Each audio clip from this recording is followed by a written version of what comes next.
AP ప్రభుత్వం తాజాగా తల్లికి వందనం పేరుతో బడులకు వెళ్లే విద్యార్థుల తల్లులకు 15,000 చొప్పున ఇచ్చేలా ప్రకటించిన హామీ పైన తాజాగా మార్గదర్శకాలు జారీ చేసింది. అందులో కొన్ని సందేహాలు చర్చగా మారుతున్నాయి, రాజకీయంగానూ విమర్శలకు కారణమవుతున్నాయి. దీంతో ప్రభుత్వం దీనిపైన స్పష్టత ఇచ్చింది.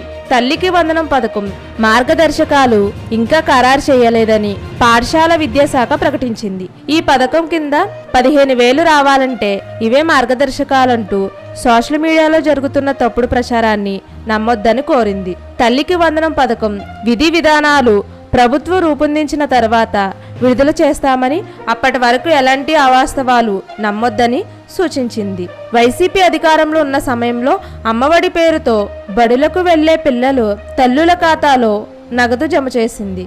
అయితే టీడీపీ హామీ ఇచ్చిన సూపర్ 6లో తాము ఎంతమంది పిల్లలున్నా అందరికీ ఇస్తామని చెప్పుకొచ్చింది.